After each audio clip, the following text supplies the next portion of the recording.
to show it when we have this beautiful sort of weather and palm trees, the whole shebang. Jeez, we're living the life. Beautiful Fred, I first became aware of you in 2011. You came down to the Catlass.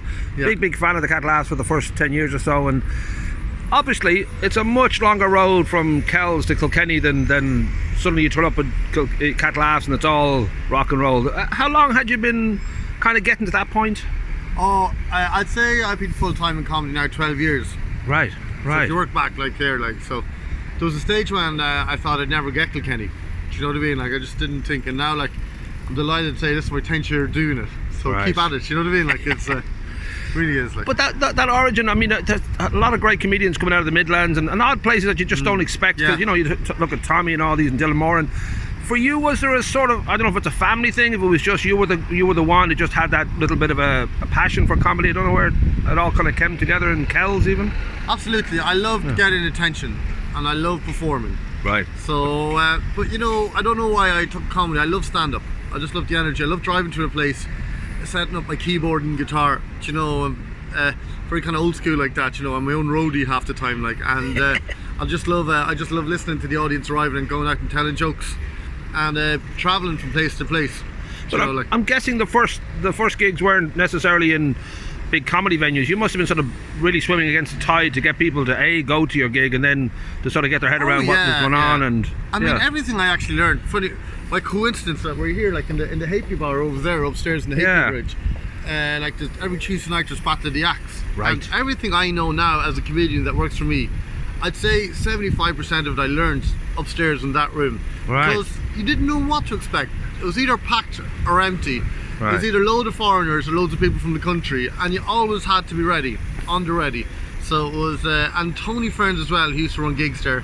He still does, like he still books acts, you know what I mean? He's seen everyone and their eyes up. Here you go. So that's Dancing with the Stars. There you go. Yeah. So like it's, but you need to love it. You need to love it. And did you always, until you know you did get Catlass? Now was it? I don't know whether there was times you thought, Jesus, what's the point? Or I don't know whether it was always that love was always there. I remember, like people always say, you're only as good as your last gig. Right. And it's a good thing to have because it keeps you on the ready. You know, it never makes you complacent. So I do remember maybe 12 years ago, like because it was still quite just before I actually went full time. This could have been 15 years ago almost, and. Maybe 40, doesn't matter. And I do remember just not enjoying 2 gigs and saying to a friend of mine, I don't know what to do here. And he just, Fred, you're just going through a phase, don't worry about it, you'll be fine, keep at it. So if I didn't have that conversation with my friend Neil, you know, I might be doing stand-up now in full time, you know? No, you always struck me as somebody who, you know, I always think certain comedians to me are slightly a persona. Like say Emo Phillips, there he is. You know, he's a character, but he's a Dean Martin. We didn't realise was inside trying to burst out of Jerry Lewis. And I don't know, for you've got this one of the best reaction looks. It's the old Bill Hicks line: a dog who's just been shown a card trick. You just have that look, like what's going? You know, beautiful look. Was that all kind of there from the start, or is it something that you sort of?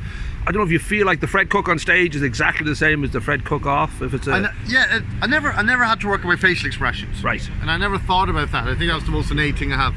Then after that, I had to work on timing and phrasing. And one of the things, I used to be wildly high octane on stage, jumping around. You know what I mean? I'm not giving the audience time to breathe. And sometimes it worked. But when it didn't work, it really didn't work. So, you know, it took me a few years to learn how to deal with a room, to own a room. To when you're on stage, even if it's for 7 minutes or an hour and 5 minutes, you own that room. So sometimes it's not too good to go too heavy at the start, right? Because you know you're going to be there for another 50 minutes. Because there's that fine line between, you know, having a great time and sort of day release. If you're like this guy is so ready to explode, and you can't quite you know what to do with them. Yeah, I often think it's like the guy who's in charge of the health and safety announcement. If a place is potentially on fire, that if some guy comes roaring into a swimming pool going, everyone get the hell out of here, the place is on fire, you know, just panic. Yeah, sure. But so you need to arrive at a sense of confidence. A little bit of foreplay about that would be, yes. With a hint of panic. Boom. Now we should say you're multi-talented, because I really loved you took part in Sean Walsh's 2016 short, and that was shot in Bray, and you were incredible as a corpse in Vexed, of course, but you've done Bridget and Eamon and Savage Eye, and Is there a side of you, I don't know, that's just sort of a nice kind of part of being a comedian, or whether that's also sort of, I wouldn't mind going off down that path a little bit, because acting can be, can be a wonderful sort of outlet as well. Yeah. One thing I know, like I do love both. Probably stand-up more, which is rare. Yeah. I actually think most comedians, a lot of people are doing stand-up as a gateway to try and get into acting and movies or stuff like that. But for me, I just love being on stage. It's like jazz. It's very much a moment thing. It really is. Right. You know, that I put to sleep and then I think again the next day.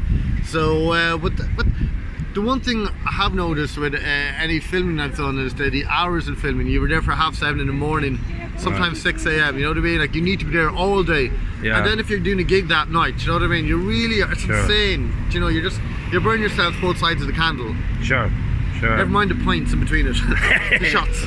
Yeah. Now, I don't know for you if there was certain moments that you felt, well, it's different now, and maybe I know you had Operation Transformation, the Highway to Kells, when you at 35 decided I should learn how to drive a car, and obviously, you know, Tommy, you've been worked a lot with Tommy Tiernan, and that's been a great kind of profile booster. And I'm guessing Dancing with the Stars made a huge difference.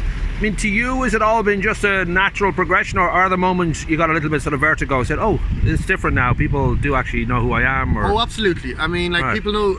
My feeling is that I'm much more well known than I was this time a year ago. Okay. Do you know, as you can see with the van going past here. Hey. Now, like 10 years ago, I did a spar. I think you might owe him money. He was shouting. Planet. Hey, you fucker. Yeah, exactly. It's just my dad truck going home to Kells. And but yeah, like I think like when I did spar ads, my face was known, but my name wasn't. Right. You know, and I was looking to get them as well. You know, and but when I did Dancing with the Stars, I mean, like, if there's 500,000 people watching Sunday night live, you know, like for 4 weeks in a row. Right. So it definitely that definitely helps. You know, there's no, and what I've noticed now that I'm doing touring FRED space around Ireland is that my audiences are like, they're thankfully bigger, but I don't. It used to, like, my first tours I ever did in Ireland depended on mates, college mates, and cousins come to see me live. You know. You know, my parents' godchildren, that kind of stuff. Lads used to bully me in Cavan, and now they're coming to see me live. So now I can walk out, and it's wonderful. But the energy's still there, the fun of it. Right. And I still managed to get away with it. I thought, and it wasn't a worry with, because That's What Stars was such a fun, family, wholesome show. Yes. That when the show was finished and I went on the road, my material and content isn't as family orientated as it comes across in Dancing with the Stars. Of course, as far as being on stage. So, like, I'm no Frankie Boyle, that's for sure. You know what I mean? Like, but at the same time, I'm no Daniel Donnelly either. Do you know what I mean? Like, I'm just kind of in the middle. So it's so I have to put over 15 on my tickets and stuff like that. Now, I should ask you that for most comedians, you know, there's that sort of natural thing of your life sort of reflects your work, and you know, if you're a young single man about town from Kells and you're just getting used to the big bad world out there, that's one sort of perspective. But when you're with a very beautiful fellow comedian, Julie J, for about a year now or more, and you're appearing on television, all that, does it alter, you know, how you're kind of coming up with material? I don't know whether there's a sort of a shift in your perspective, or whether it's always going to be a little bit from the FRED world that you're looking at everything. Oh yeah, like the FRED world will always be there, thank God. And it's the same lad who was, like, you know, distracting everyone in play school. It's still there, you know. And I used to be wild as a kid, and I think they thought it would settle down after the age of 6, and now I'm 39 and it's still up there, like, you know. So, but definitely, you know, it is lovely to like to be on the road with Julie as well, like, you know, like, and gig together and stuff, and, you know, and share material as well and stuff like that. Is there any kind of, like, you know, whose material is this anyway? Like, we've had one. You have a little bit of a. I want to use that actually, because it's hard to know in chats. Right. Like, we're joking here, and you come up with something. Right. Like, who premise exactly? Of something. Yes. And then I put a joke at the end of that. Who owns the joke? Right. Do you know? I could technically say me, but then you come up with the idea. So it's like the Beatles splitting up. And, musical and comedic differences. Yeah, there you go. Yeah. But we should say to you now that you turn 39 on the 28th of August. You'll be 40 next year. You're unbelievable for research. Bada boom, bada bing. Like it. But that idea that you know, these sort of moments where you suddenly, you know, it's almost talking heads once in a lifetime. You know, you've got a beautiful partner, you've got a beautiful, you know, whatever apartment, and you've got a beautiful career. Does it? I don't know if that sort of feels like, oh, you should making some sort of changes or some kind of shift in your adult life suddenly, or I mean, does any of that kind of enter your head at all? That What kind of changes? I don't know. Maybe more kind of sensible sunglasses and and muted kind of headphones and and we won't pan down, but you're wearing hot Get pants. A proper job. Yeah. Well, I'm very lucky that I wouldn't want to be anyone else bar Fred Cook. If you gave me a person in front of me and said you can be that person and keep all the friends you have, Boom. you know what I mean, and turn into that, morph yourself into someone else, I'd be like, no, I'm happy with me, like even all my faults, you know what I mean, like I'm very happy as me right now.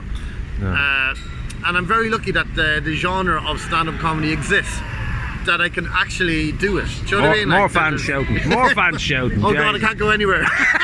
They're following you. The They're following you. Splash. Big fans. And so it's I'm just lucky with that I can. I sometimes feel very lucky for like Lenny Bruce or people like that, or even Andy Kaufman. You know what I mean? Like these American acts are opening it up. You know, right. Taking the risks that kind of makes it much easier for us now. And I know that sounds a bit crazy, you know what I mean? Like, because you could be talking over like 40 years ago, but at the same time, it took someone to do it. You know what I mean? It took a culture in America to create an alternative stand-up scene, which finally travelled over here, like to parts of Europe, and even the international bar. Like Ardle, Barry Murphy, and they set up comedy there. Like, I'm very lucky for this city. Sure. Like, this city has definitely made me the comedian I am today. Right. It's given me stage time. It's given me, it's replied to my texts 12 years ago, and so it's that means a lot. I feel I do owe a lot to the city because of that. Like. Well, you came through the great kind of so you think you're Irish kind of the idea that Ireland really was, especially when it came to Edinburgh and places like that, there was this wave of Irish comedians that sort of took over the whole comedic scene, and also the birth of it being rock and roll, that you could sell out the O2 as a comedian, which is a wonderful thing that there's that sort of audience out there. But I guess it also brings with it that sort of career idea. You really have to figure out the moves to get to that point, because this is available to you now. And does that frighten you at all, that there is a sort of potential there for quite a big successful career, as opposed to just the good old I mean, definitely, but the rules still apply. The same rules still apply. Still gotta be funny. You keep on and you need jokes, you need to turn over jokes. That's more important for yourself almost than the audience. You know what I mean? Like, to keep yourself interested in what's going on. There's a lot of pressure with it, but it's fun pressure. So for all that you said, all that massive success, the rules don't change. The rules don't change at all. Like, so. And we should just wrap up by asking, I know you were in Edinburgh recently, you're constantly in this world. Do you still find yourself surprised by, there's so many acts, there's so many new people coming through, and you've got friends like Tommy and all that, touring and all that. Do you let yourself go to other people's shows and just give yourself over, or is it? Oh, I do, yeah. And at times, because it's like a busman's holiday, isn't it? Like comedians going to comedians, so it's I kind of find it very hard to enjoy comedians, because I'm analysing it too much myself. You're watching the strings and the moves So there's very few comedians who can purely innately spasmic whatever just make me laugh. Do you know what I mean? Like, and not think about what's going on and just be in the room full of laughter.